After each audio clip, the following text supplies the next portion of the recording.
Olá, hoje a gente vai falar sobre a membrana plasmática, né, ou também chamada de membrana celular, sua estrutura, funções e os tipos de transporte que acontecem através dela.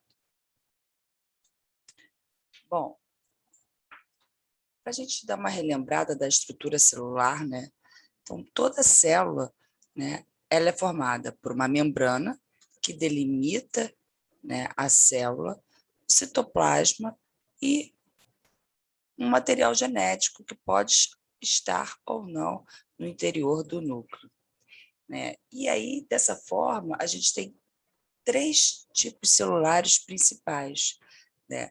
A célula procariota, que é aquela célula mais simples, uma célula bacteriana, né, que não possui organelas membranosas, a gente vai ver na próxima aula, e tem como principal característica ter o seu material genético disperso no citoplasma, ou seja, ele não está no interior de um núcleo, né, típico das células bacterianas.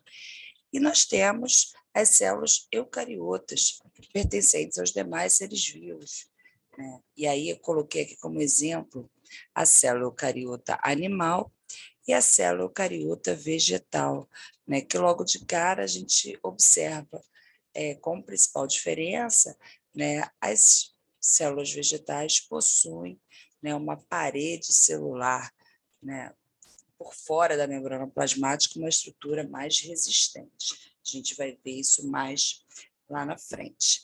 Mas a membrana ela é uma estrutura comum a qualquer tipo celular. Células procariotas possuem membrana plasmática, células eucariotas animais possuem membrana plasmática, células eucariotas vegetais são também delimitadas pela membrana plasmática. Bom, então essa aqui é uma imagem bem bonita, mostrando, né, bem de pertinho a estrutura, né, e dá para a gente perceber aqui a composição química da membrana plasmática. A gente vai entender essa figura já já. Bom, a membrana plasmática ela tem como funções, né, a proteção da célula e a permeabilidade seletiva, ou seja, ela é permeável? É. A tudo? Não.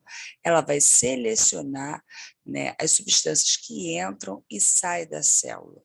Com isso, a membrana plasmática ela consegue manter o meio interno, o meio intracelular, diferente do meio externo, né, diferente, com uma composição diferente do meio extracelular. Então, principais funções da membrana plasmática, proteção e a sua permeabilidade seletiva. A membrana plasmática apresenta composição química. Ela é formada por lipídios, proteínas, glicídios, ou seja, carboidratos, e nas células animais, além de lipídio, proteína e glicídios, elas também vão apresentar colesterol, moléculas de colesterol, tá certo? E tem como propriedades elasticidade e regeneração. Então, a membrana plasmática é elástica e tem uma alta capacidade de regeneração. Bom, a estrutura da membrana plasmática inicialmente foi proposta como sendo um modelo do sanduíche, né? Nesse modelo, a membrana seria formada por duas camadas de lipídios, tá aqui, envolvidas por duas camadas de proteína, né? Como se a proteína fosse o pão do seu sanduíche e os lipídios fossem o recheio. Porém, os experimentos, né, especialmente com enzimas, eles verificaram que esse modelo ele estava errado.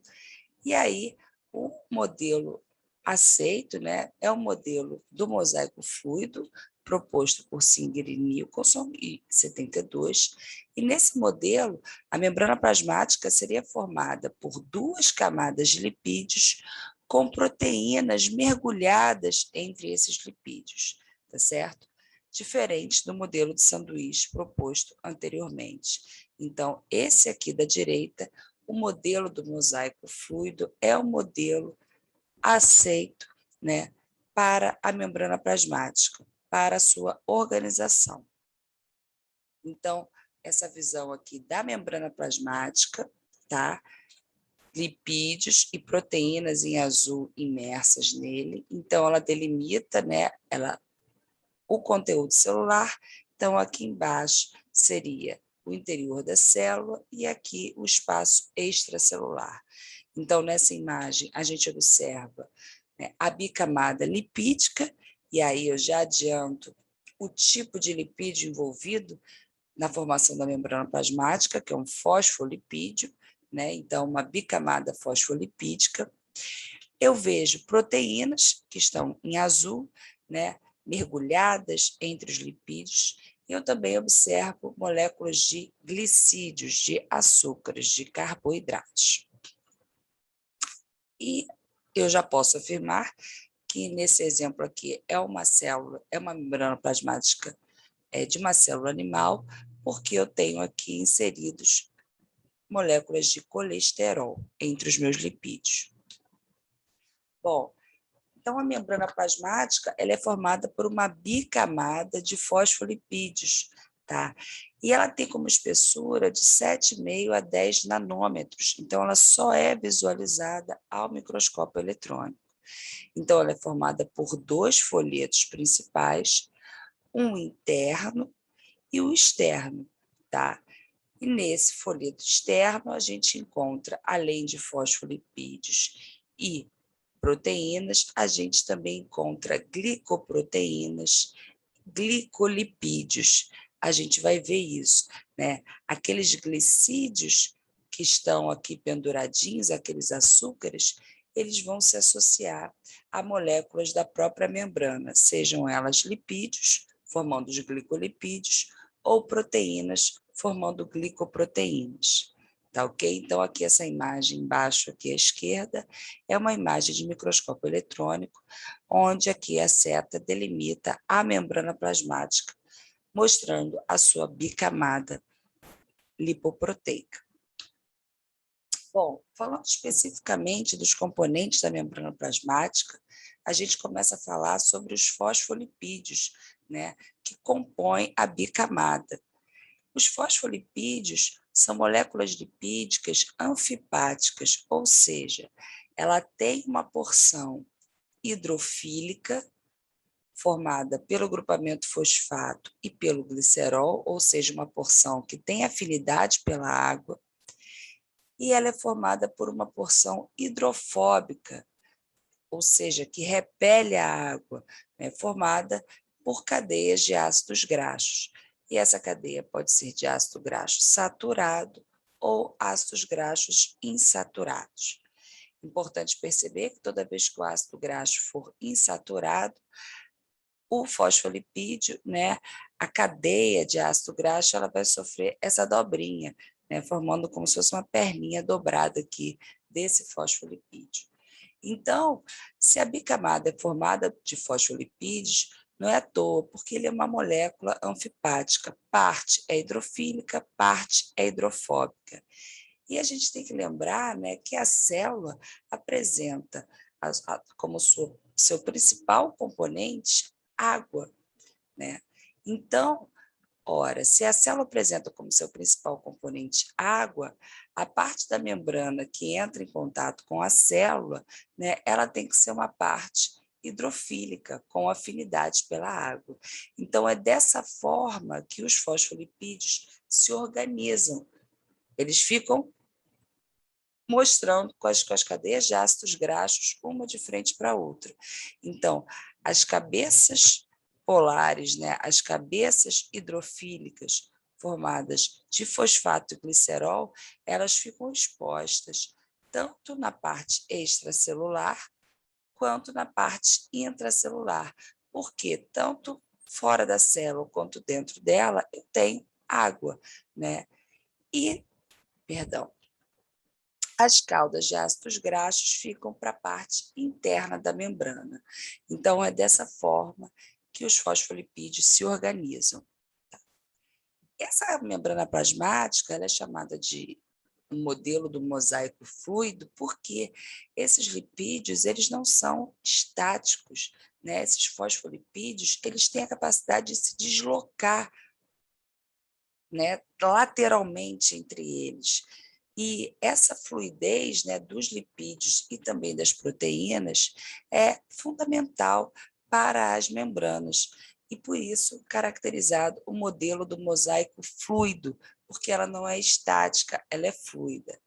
Entretanto, a natureza do ácido graxo presente nessa membrana plasmática vai influenciar na maior ou menor fluidez dessa membrana. Então, se eu tenho uma maior quantidade de ácidos graxos insaturados, lembra que os ácidos graxos insaturados, né, eu tenho aquela perninha dobrada aqui, a cadeia de ácido graxo, né, ela fica com essa dobrinha.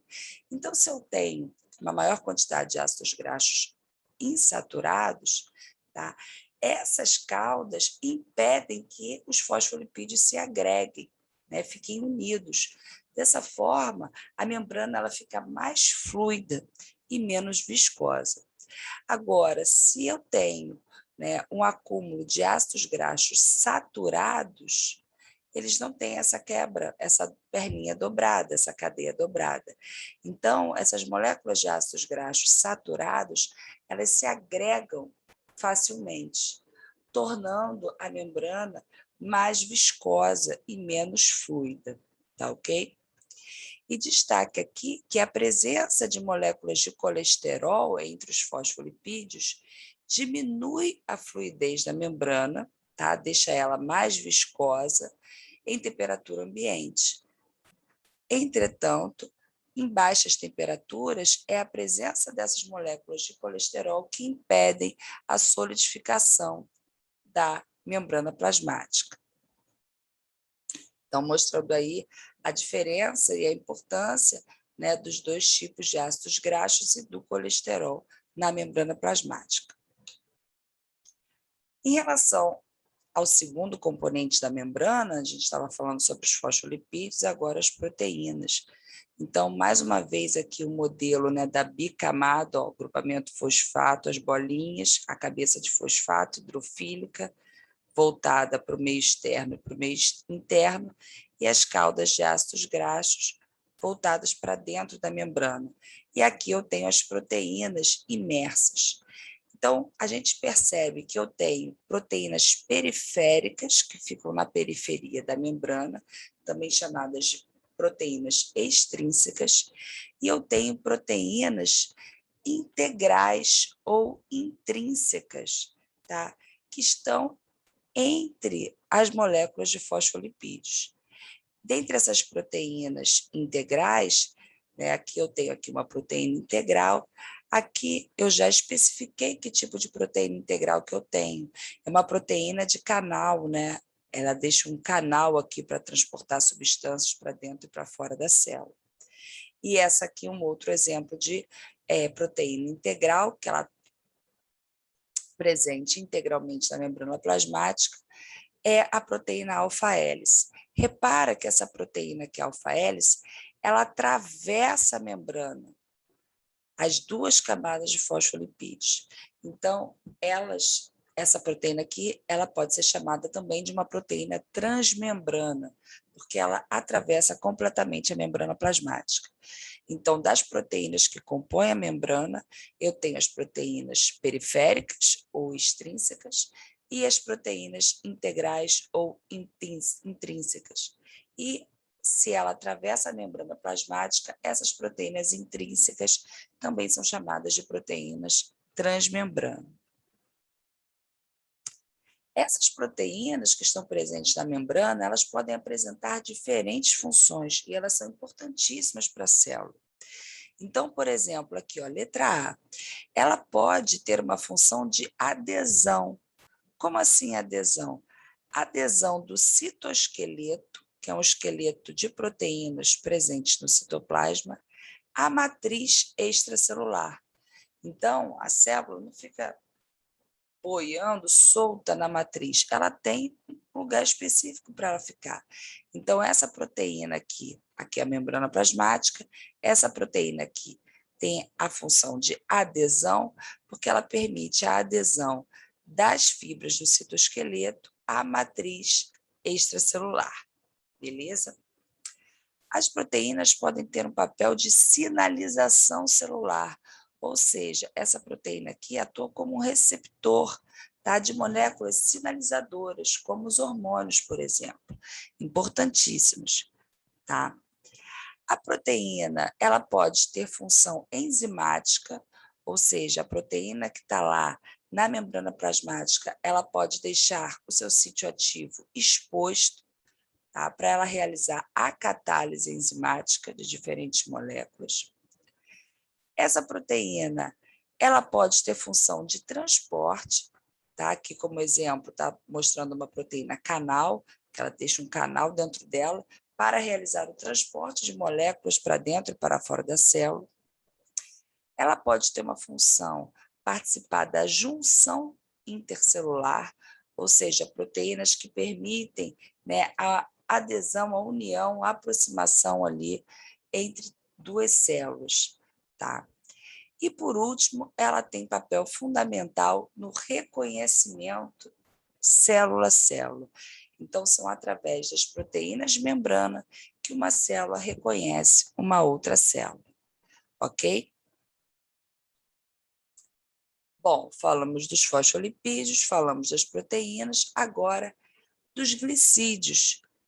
Esses glicídios presentes na membrana plasmática, tá, eles podem se agregar, né, se unir às proteínas, formando glicoproteínas, ou eles se ligarem aos lipídios, formando glicolipídios. Então, aqui nessa imagem à direita, a gente observa aqui nas bolinhas, nessa cadeia de bolinhas, representa a cadeia de glicídio, e ela está aqui, ó, unida a uma proteína periférica. Então, isso tudo aqui é uma glicoproteína, tá? Essa cadeia aqui de carboidrato, de glicídio, está ligado diretamente a um lipídio. Então, é um glicolipídio, tá? E esses açúcares, essas moléculas de glicolipídios, glicoproteínas, presentes, né, na face externa da membrana plasmática, ela forma uma camada que a gente chama de glicocálice ou glicocálice.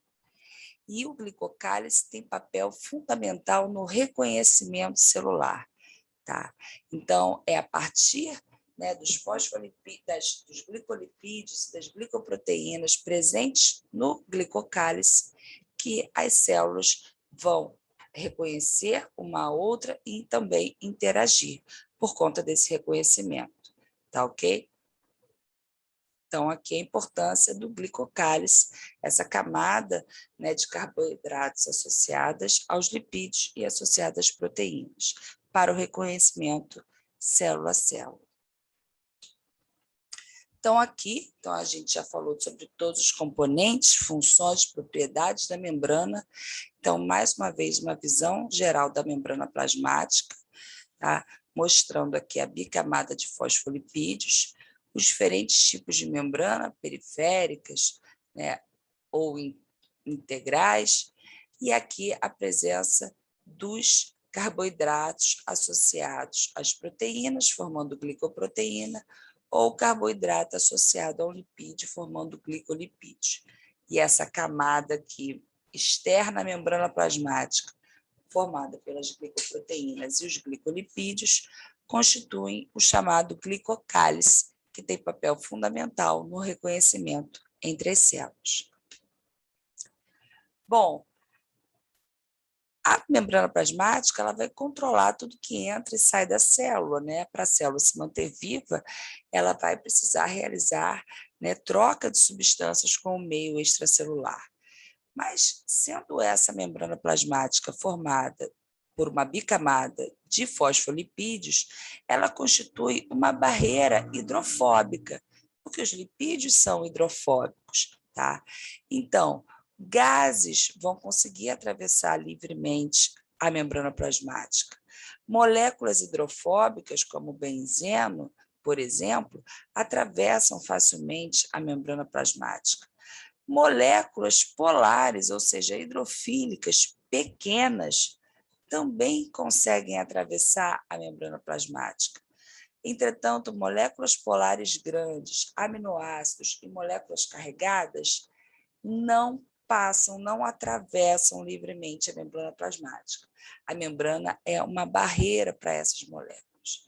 E já de cara a gente vê aqui que alguma coisa tem que acontecer para essas moléculas conseguirem atravessar a membrana plasmática, porque eu coloquei como exemplo aqui a glicose, que é a fonte de energia das nossas células. Então, a glicose precisa conseguir entrar na célula, ou seja, atravessar essa barreira, atravessar a membrana plasmática.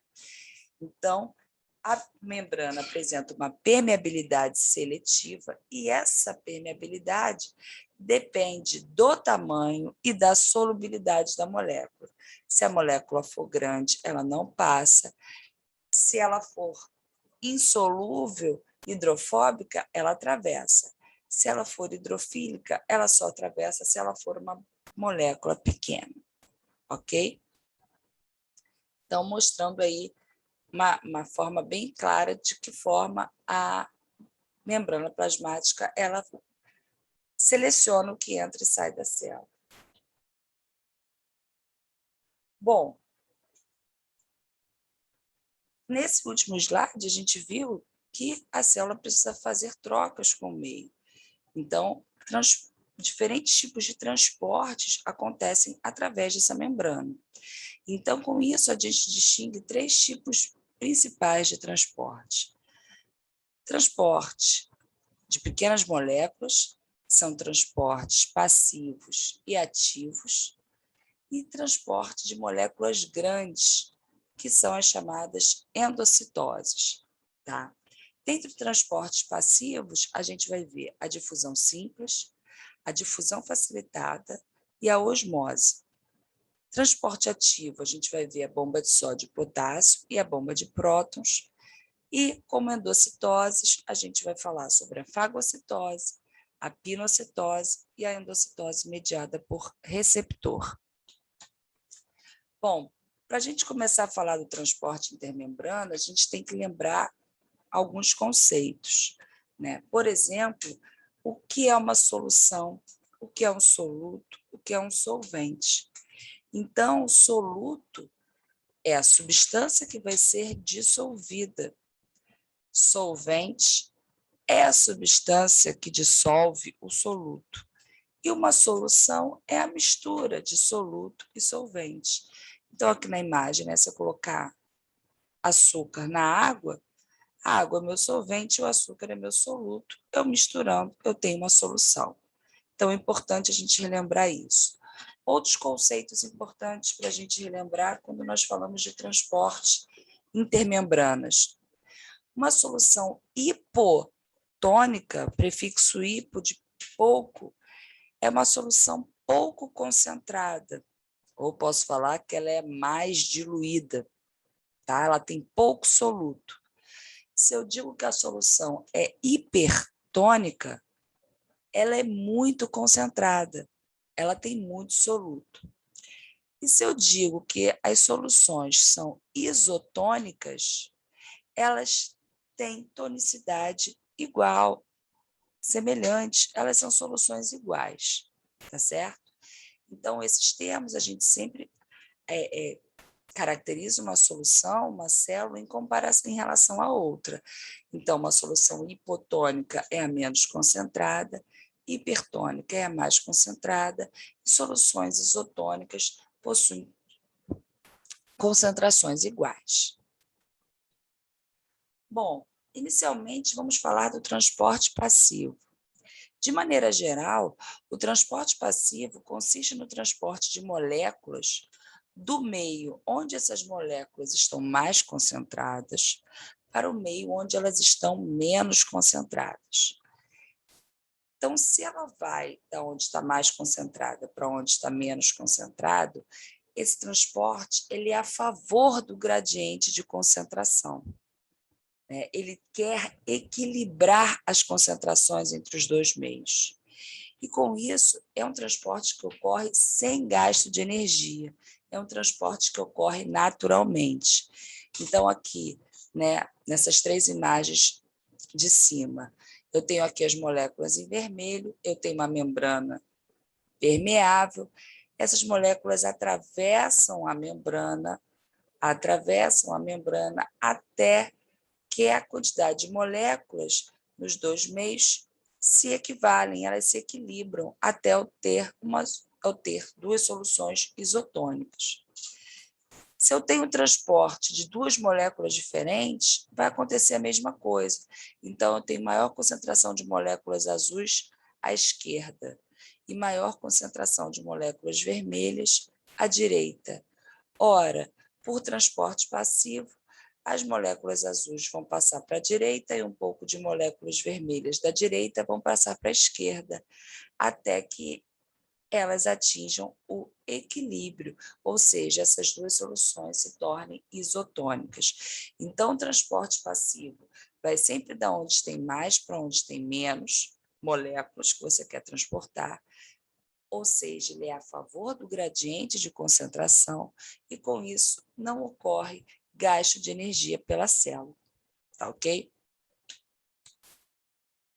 Um tipo de transporte passivo é a difusão simples, ou simplesmente chamada de difusão. A difusão simples ou difusão é o transporte de soluto do meio hipertônico para o meio hipotônico, através de uma membrana permeável. Então, aqui eu tenho dois meios, A e B. O meio A é hipertônico em relação ao meio B. Se essa membrana aqui é permeável, o soluto vai passar da onde ele está mais concentrado para onde ele está menos concentrado. Então, o soluto vai passar de A para B até que as concentrações, até que essas soluções fiquem isotônicas. Tá ok? Então, a difusão simples, ela acontece, por exemplo, com o transporte de oxigênio, de gás carbônico e de íons minerais. Então, lá quando ocorre a troca gasosa nos seus alvéolos pulmonares, a entrada de oxigênio nos alvéolos, assim como a saída de gás carbônico do sangue para os alvéolos, ela ocorre por difusão. Então, esses gases atravessam facilmente a membrana plasmática. Tudo bem? Então, onde eles estão mais concentrados para onde eles estão menos concentrados, até atingir o equilíbrio. O transporte ocorre até atingir o equilíbrio. Essa difusão, ela pode ser chamada também de difusão facilitada. Ora, a difusão simples, as moléculas atravessavam livremente a membrana. Na difusão facilitada, também ocorre o transporte de soluto do meio mais concentrado, ou seja, do meio hipertônico, para o meio hipotônico, através de uma membrana permeável. Entretanto, ela se chama difusão facilitada porque esse transporte ele é facilitado por proteínas transportadoras, também chamadas de permeases, porque elas permeiam a membrana plasmática. Tá? Então, esse tipo de transporte ele vai ocorrer com aminoácidos, com monossacarídeos e com vitaminas. São moléculas que não conseguem atravessar livremente a membrana, são moléculas carregadas, e aí, com isso, elas precisam de um transportador, né? E por isso é uma difusão facilitada. Então, aqui à esquerda está mostrando uma proteína canal, ela deixa um poro, um canal por onde as moléculas atravessam, da onde elas estão mais concentradas para o meio onde elas estão menos concentradas. E aqui uma proteína carreadora, né? É uma proteína típica que ela muda a sua conformação para o transporte. Então, você vê, ela captura uma molécula, muda a sua conformação, passeia, né? Caminha por dentro da membrana e ela elimina essa molécula na outra face da membrana plasmática. Tá ok? Então, difusão facilitada, semelhante à difusão simples, é o transporte de soluto do meio hipertônico para o meio hipotônico. Contudo, na difusão facilitada, esse transporte ele ocorre com a presença, né, com o auxílio de proteínas transportadoras. O transporte passivo também pode ser do tipo osmose. Ora, qual é a diferença de osmose para difusão simples para difusão facilitada? Difusão, seja ela simples ou facilitada, ela é o transporte de soluto do meio onde eu tenho mais soluto, ou seja, do meio hipertônico, para o meio onde eu tenho menos soluto, o meio hipotônico, através de uma membrana permeável. A osmose não.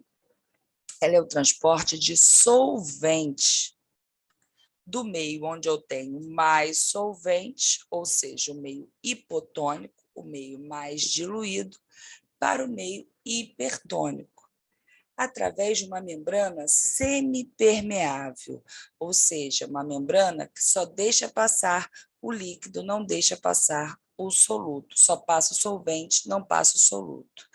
Então, por exemplo, aqui à esquerda, eu tenho aqui uma solução hipotônica e aqui uma solução hipertônica. Separando elas, eu tenho uma membrana semipermeável. Ora, onde eu tenho mais água livre? Aqui, no meio hipotônico, no meio mais diluído. Ora, então, se eu estou falando de osmose, se refere ao transporte de solvente. Nesse caso aqui, o solvente é a água. Então, a água vai passar do meio onde ela está mais concentrada, ou seja, no meio hipotônico, para o meio hipertônico. Com isso, ao final desse transporte, o que eu tenho é essa imagem aqui. O volume das duas soluções vai ficar diferente. Entretanto, elas vão passar a ser soluções isotônicas, ou seja, com concentrações iguais ou bem semelhantes. Tá? Então, eu joguei água, a água foi transportada daqui, da esquerda para a direita, e dessa forma eu acabei diluindo essas moléculas de soluto, de forma que o meio do lado direito ficou isotônico ao meio do lado esquerdo. Então, osmose se refere ao transporte de água, de solvente. Ora, a osmose, a ocorrência de osmose, ela traz implicações para a célula, né? Por quê? Porque a célula apresenta como principal componente a água. Então, a osmose, ela tem que ter um controle, ela não vai poder ficar ocorrendo essa entrada e saída de água na célula de forma aleatória. Então, vamos ver as consequências, né, para a célula animal e para a célula vegetal desse transporte. Por exemplo, a célula animal, eu colocando aqui como exemplo uma hemácia. Se eu coloco uma célula animal, uma solução isotônica, ou seja, a solução isotônica em relação à célula, elas têm concentrações semelhantes. Então, a água entra e a água sai por osmose tranquilamente. Se eu colocar essa hemácia numa solução hipotônica, ou seja, muito diluída, com pouco soluto, como, por exemplo, uma água destilada, né, que é uma água sem íons, se eu colocar a hemácia numa solução hipotônica é uma solução muito diluída. Então, vou ter mais água livre na solução do que dentro da hemácia. Então, a água vai entrar. A água, transporte passivo, vai sempre onde ela está mais concentrada para onde ela está menos concentrada. Então, se eu tenho mais água no meio externo do que no meio interno, a água vai entrar na célula. A água vai entrar, vai entrar, vai entrar. A célula vai ficar túrgida, ou seja, gorda, cheia de água. Só que se a água continuar entrando, vai chegar um momento que a membrana plasmática ela não vai suportar essa turgidez da célula, esse excesso de água. Então, a membrana ela vai se romper. A gente vai ver uma lise celular, tá certo? Um rompimento da membrana plasmática. No caso da hemácia, a gente diz que ocorreu uma hemólise, mas de qualquer forma, ocorreu uma lise celular, ou seja, o rompimento da membrana plasmática. Agora, se eu pegar a hemácia normal e colocar numa solução hipertônica, muito concentrada, tipo água com sal ou água com açúcar, eu vou ter mais água livre dentro da célula do que fora, porque a solução é hipertônica, muito concentrada. Então, a água sempre vai da onde tem mais para onde tem menos. Então, a célula vai perder água, ela vai murchar, tá? Então, a célula vai murchar e a gente vai dizer que ela ficou crenada, ocorreu uma crenação, tá? Quando a célula fica completamente murcha, né? A gente faz isso, por exemplo, na conservação de alimentos, né? Se vocês repararem, no mercado, a carne seca, ela fica numa estante, ela não fica na geladeira, na parte gelada, como a carne normal, né? Por que a carne seca ela fica numa prateleira? Porque a carne ela está seca. Por que ela ficou seca? Porque ela ficou salgada, ela passou por um processo de salgamento. Então, ela foi colocada no meio hipertônico, no meio muito concentrado, e aquela carne ela perdeu água para o meio, ficando seca. Né? E a importância disso como método de conservação é porque, lembra daquela frase clássica, né? Sem água não há vida. Se você não tem água disponível, fica muito difícil a proliferação de micro-organismos, como bactérias e fungos, para contaminar e deteriorar aquela carne. Então, uma forma de conservação dos alimentos, né? Você colocar numa solução hipertônica e ela vai perder água para o meio. Isso pode acontecer com sal, como com açúcar também, né? Quem nunca comeu aquela bananada toda açucarada, eu tenho ali uma forma de conservação também, tá? Agora, a célula vegetal apresenta como principal diferença da célula animal a presença de parede celular, né? Uma parede celular espessa e rígida de celulose. E a parede celular vai impedir que a célula vegetal mude muito a sua forma. Ela não vai ficar gordona e murcha, né? Como a célula animal. A célula vegetal, ela mantém mais ou menos a sua forma graças à parede celular. E, nesse caso, quem vai de que forma a gente pode visualizar que aquela célula vegetal ela está ganhando ou perdendo água? A gente observa isso olhando para o vacúolo, né? O vacúolo celular. Então, por exemplo, se eu coloco uma célula vegetal numa solução isotônica, ela está de concentração semelhante à da célula. Então, a água entra, a água sai, tranquilo. Se eu coloco a célula vegetal numa solução hipotônica, ou seja, muito diluída, a água vai entrar. A água vai entrar, vai entrar, vai entrar, e a célula vai ficar túrgida, o vacúolo vai ficar bem túrgido, porque ele é também uma reserva de água, mas jamais a célula vegetal vai se romper. Nunca a gente vai observar uma lise, o rompimento da membrana plasmática da célula vegetal. Ela vai ficar um pouquinho diferente da célula normal, ligeiramente túrgida, mas ela não vai se romper porque a parede celular não permite, tá ok? Enquanto, se a gente colocar a célula vegetal numa solução hipertônica, muito concentrada, a água vai sair, a célula vai murchar. E, nesse caso, o citoplasma perde água, o vacúolo perde água, mas a célula em si não altera muito a sua forma graças à parede celular. Então, o citoplasma ele fica preso à parede celular. Em algumas regiões, a célula dá uma murchada, ela perde água, a gente diz que ela está sofrendo uma plasmólise, né? É uma célula plasmolizada, é uma célula murcha. Entretanto, a parede celular se mantém firme e rígida, mantendo a forma daquela célula. Então, a célula vegetal, nos processos de osmose, ela pouco varia a sua forma graças à presença da parede celular.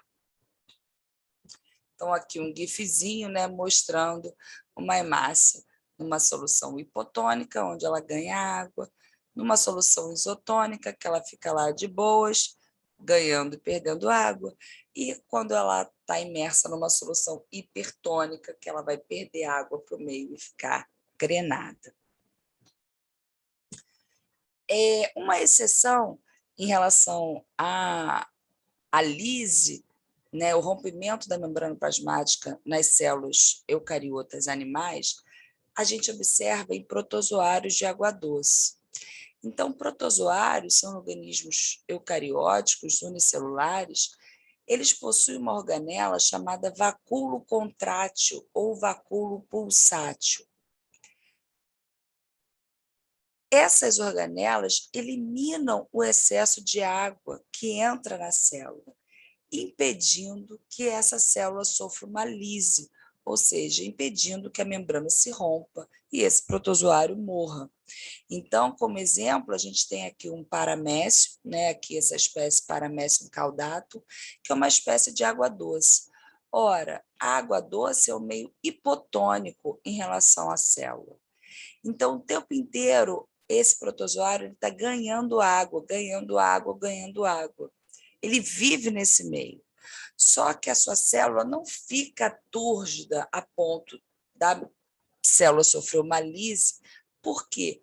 Graças à presença dos vacúolos contráteis ou vacúolos pulsáteis. São eles que vão se encher de água e, quando eles se contraem, eles eliminam o excesso de água. Então, dessa forma, ela tem um controle osmótico, eliminando o excesso de água que entra na célula, impedindo que a célula se rompa. Então, aqui um vídeo, ó, isso aqui é o vacúolo contrátil, olha como é que ele vai se contrair, ó, e assim ele eliminou o excesso de água. Aí ele vai enchendo novamente, até que ele contrai de novo. Então, geralmente ele apresenta, né, o paramécio apresenta 2 vacúolos contráteis nas suas células, tá? Bom, transporte passivo pode ser difusão facilitada ou osmose. A tendência é sempre ao equilíbrio das soluções e ocorre sem o gasto de energia. Ora, agora a gente vai falar do transporte ativo, que consiste no transporte de soluto do meio hipertônico para o meio hipotônico. Nesse caso, aqui eu vou ter a participação de proteínas transportadoras, as permeases. Tá?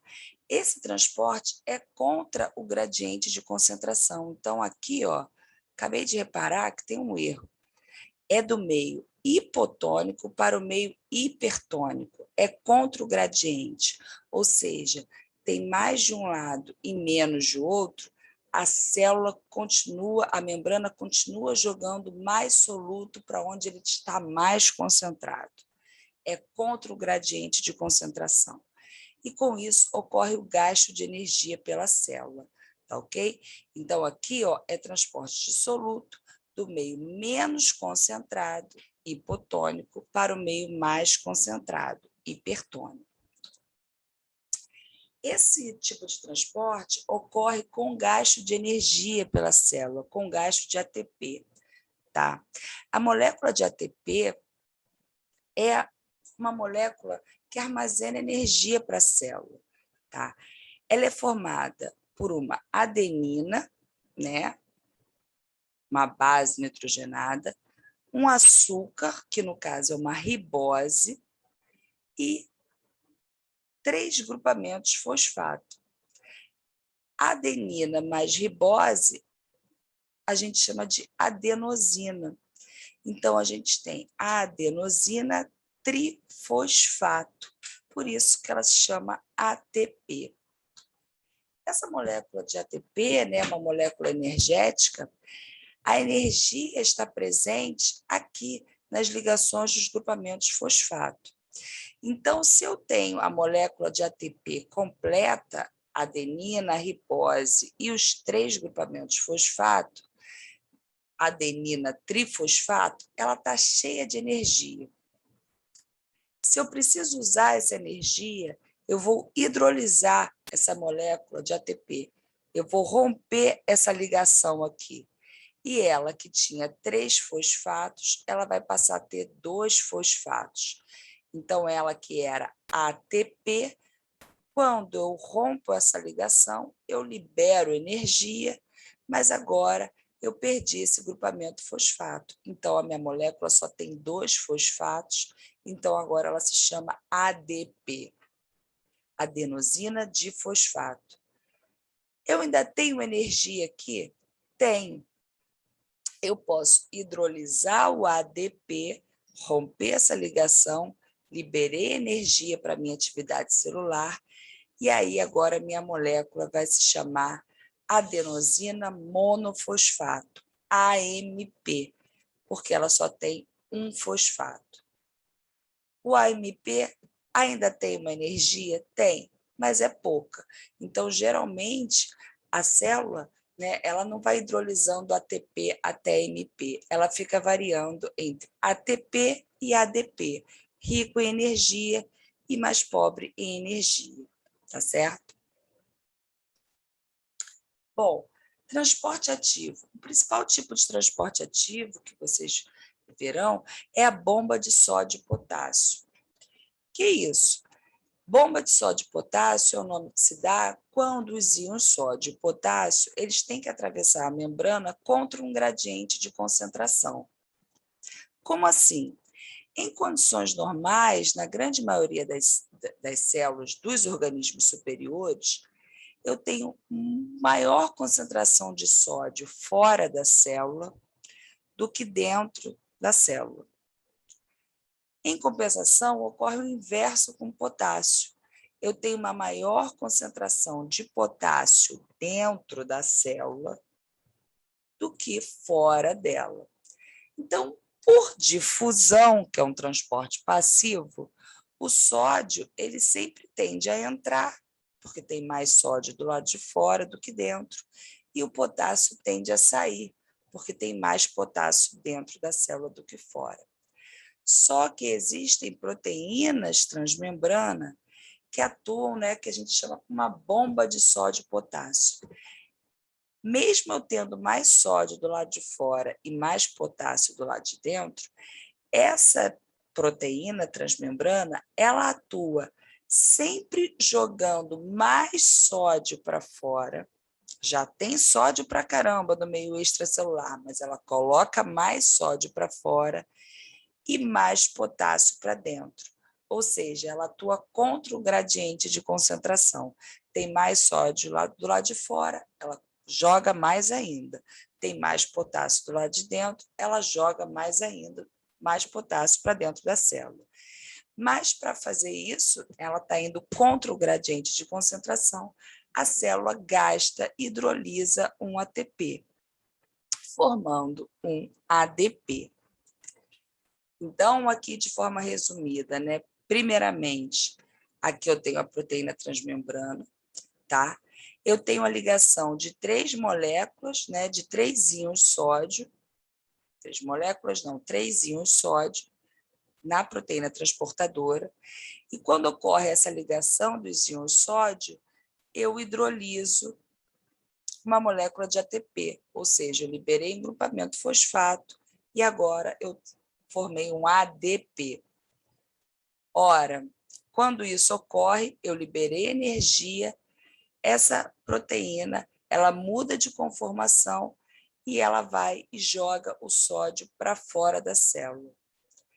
Nesse momento, ela captura o sítio, né, ali de ligação, se modifica, fica mais favorável ao potássio, ela pega 2 íons potássio do meio extracelular e joga para dentro da célula.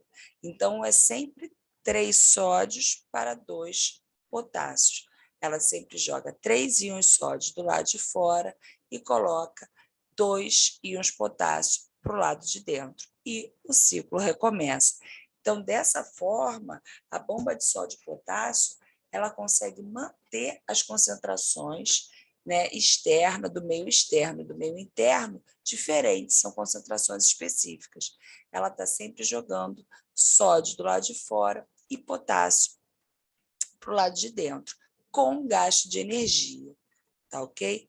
Então, aqui um gifzinho que mostra exatamente isso, a ligação do sódio, hidrólise do ATP, pegou 2 de potássio e colocou para dentro. Olha lá, hidrolisou o ATP, jogou o sódio para fora, capturou o potássio e colocou para dentro.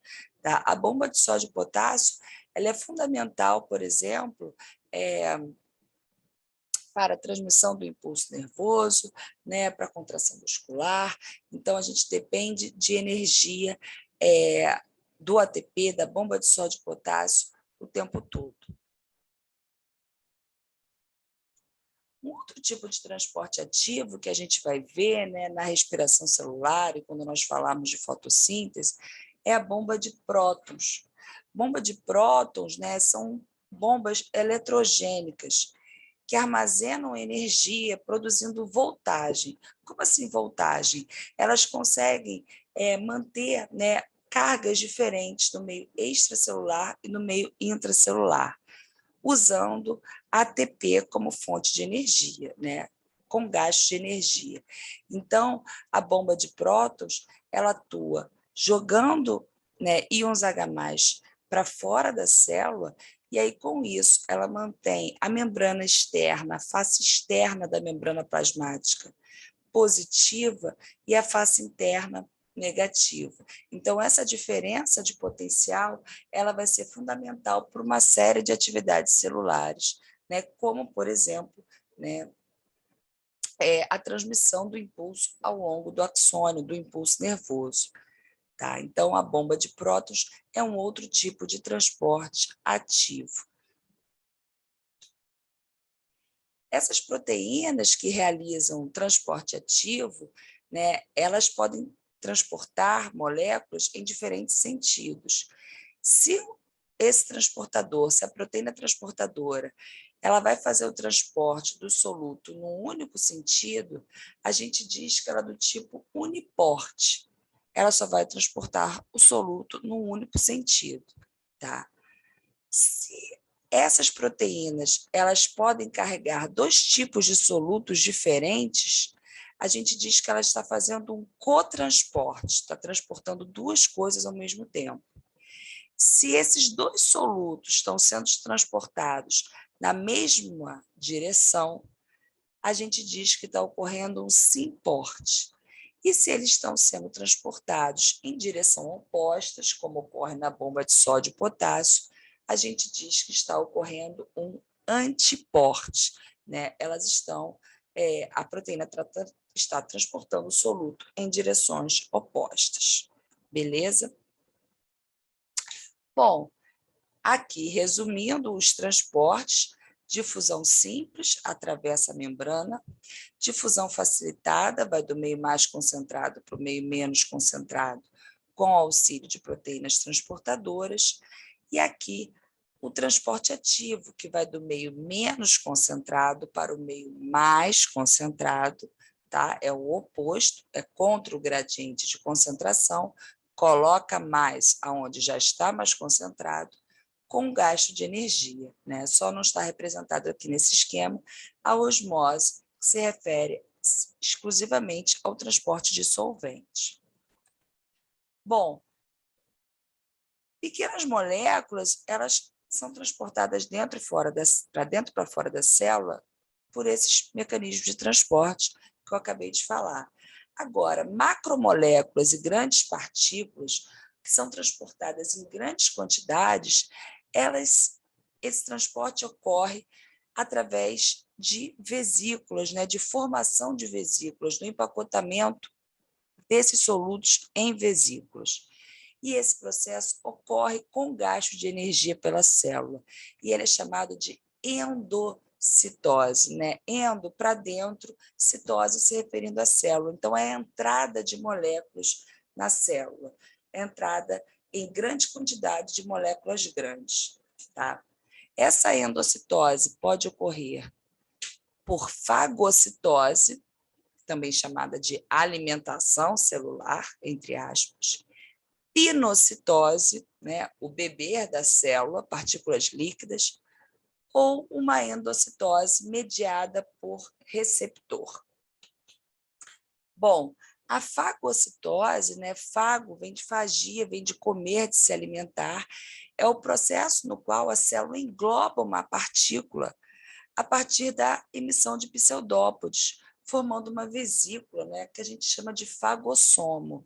Então, aqui, por exemplo, a gente tem uma célula, por exemplo, uma ameba e uma partícula sólida. Ela vai emitindo esses pseudópodes, ou seja, esses falsos pés, que envolvem essa partícula sólida, e nisso elas formam internamente uma vesícula com essa partícula no seu interior. Como essa vesícula se formou a partir de uma fagocitose, ela é chamada de um fagossomo. Esse processo ocorre com amebas, né, que é um protozoário unicelular, ela vai fazer isso para se alimentar, e no nosso organismo, a fagocitose ela ocorre com leucócitos, com macrófagos, né, no processo de destruição de partículas estranhas, englobamento e destruição. Então, aqui nesse vídeo, né, aqui onde eu estou com o mouse é um leucócito e aqui uma partícula estranha, né, e está mostrando a emissão de pseudópodos, como eles são atraídos até o momento que ele engloba essa partícula lá.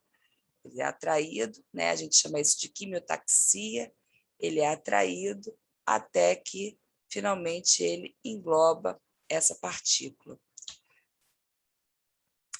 Aqui um outro exemplo de fagocitose, muito interessante, essa ameba vampira, olha que legal, ela se alimentando dessa alga, tá? Dessa alga, e ela vai pegando célula a célula, e se alimentando, se deslocando.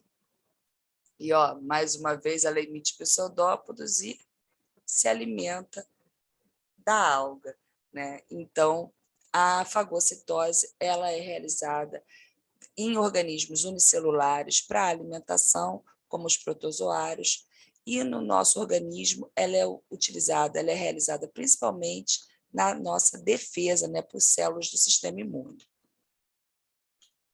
Bom, a gente tem também a pinocitose, que, diferente da fagocitose, que é o englobamento de partículas sólidas, a pinocitose é o englobamento de gotículas de líquido. Tá? E, nesse caso, ao invés de emitir pseudópodos que englobam a partícula sólida, a membrana ela sofre invaginações, ou seja, dobras para dentro, né, envolvendo essas gotículas. Então, aqui a membrana plasmática ela começa a sofrer invaginações, dobras para dentro, envolvendo essas gotículas, e aí formando uma vesícula, que nesse caso se chama pinossomo, porque foi realizada uma pinocitose. Tá? Esse tipo de transporte ele ocorre com a grande maioria das células. E a pinocitose ela ocorre de forma inespecífica, ou seja, quaisquer gotículas de líquidos eles podem ser absorvidos pela célula. Tá ok? E a gente tem a endocitose mediada por receptor. Nesse caso, a endocitose mediada por receptor ela é como se fosse um tipo de pinocitose especial. Por quê? Ela é como se fosse uma pinocitose, só que eu tenho receptores específicos para essas moléculas. Não é qualquer partícula líquida que vai conseguir penetrar naquela célula. Então, eu tenho receptores específicos, tá, para essas moléculas específicas que vão se ligar nesses receptores. E no momento que ocorre essa ligação, ocorre a invaginação da membrana, né, que ela dobra para dentro, e a formação dessa vesícula. Né? Aqui está mostrando o revestimento de clatrinas, são proteínas, né, que auxiliam na formação dessas vesículas. Tá? São essas proteínas localizadas externamente. Então, esse tipo de transporte permite a absorção de metabólitos específicos, de hormônios, de proteínas e até de vírus. Né? Alguns tipos de vírus eles entram na célula por endocitose, mas os vírus são altamente específicos, eles não vão penetrar em qualquer célula. Então, eles vão se ligar a receptores específicos nessas células, e aí sim vai ocorrer a entrada deles nessa célula, a endocitose, tá?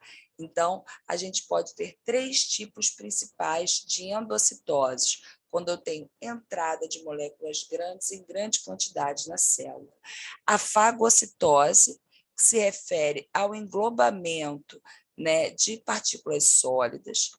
A pinocitose, que é a absorção, né, por invaginação de membrana de partículas líquidas, e a endocitose,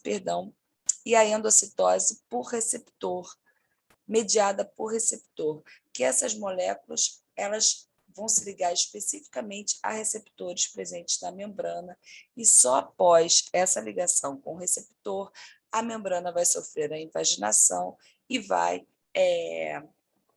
colocar para o interior da célula essas moléculas, tá ok? Mas, assim como as moléculas entram na célula, a célula é capaz de eliminar moléculas, eliminar resíduos, ou simplesmente secretar substâncias, né? Produzir substâncias que vão ser utilizadas em outros locais. E esse processo de eliminação de moléculas, né, é chamado de exocitose, né? Endo para dentro, agora eu quero eliminar, exocitose, ou também chamado de plasmocitose. É o processo através do qual as células transferem macromoléculas do citoplasma para o meio externo, também com gasto de energia, tá?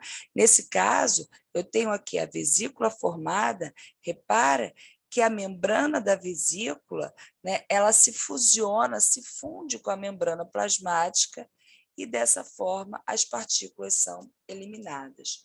Isso ocorre, por exemplo, no pâncreas, né, nas células secretoras do pâncreas, por exemplo, as células que produzem suco pancreático vão secretar suco pancreático, né, no interior do duodeno, e, por exemplo, ocorre também no final, ali nas terminações dos axônios, que é onde eles liberam neurotransmissores para estimular os outros neurônios, tá? Então, a secreção de substâncias pela célula ocorre através de exocitose ou plasmocitose, com células secretoras, né, que vão produzir substâncias que vão ser utilizadas em outro local. Então, com isso, nós vimos a importância da membrana plasmática e os processos de transporte de moléculas menores, né, os transportes passivos, ativos, e moléculas maiores em grandes quantidades, como as endocitoses. Obrigada.